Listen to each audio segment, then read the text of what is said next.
Is China the real target behind Iran's growing instability? Let's find out. China often talks about peace, stability, and non interference in the Middle East. But this is not just diplomatic language. For China, stability in the Middle East is a strategic necessity and not a moral position. First, let's find about China's core philosophy. Unlike the United States, China does not believe in regime change or military interventions. China's global approach is very simple. Stable government means stable trade. Stable trade means economic growth. Wars, revolution, or sudden political change create uncertainty.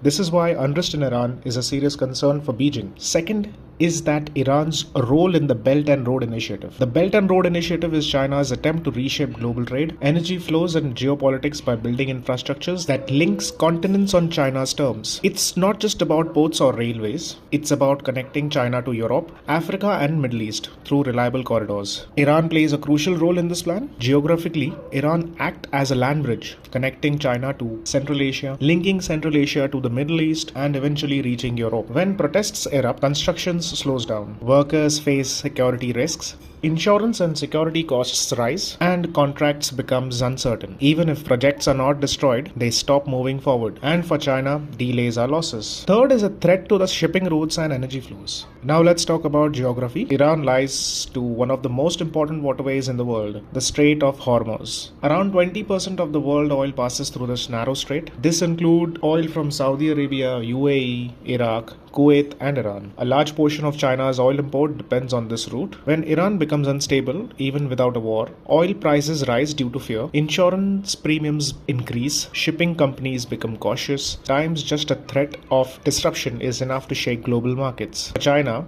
higher oil prices means higher manufacturing cost, more expensive export, and slow economic growth. This directly hits the foundation of China's economy. Fourth is the long-term investment at risk. China's investment model is very different from the West. China prefers long-term agreement, 20 to 25 years of cooperation deals, infrastructure-heavy investments, state-to-state contracts. For example, China and Iran signed a long-term cooperation framework covering energy, infrastructure, trade, strategic coordination. These deals are designed to deliver slow but stable returns over decades. But political unrest creates serious risks. Government may change policies, contract may be renegotiated, project may be delayed or cancelled. As we all know, leadership uncertainty scares all the investors. This is why protest in Iran directly threatens China's long-term planning. Fifth is why China fears regime change. China closely studies what happened in Iraq, Libya, Syria. In all these cases, regime change led to chaos, infrastructure was destroyed, investments were wiped out, instability lasted for years or decades.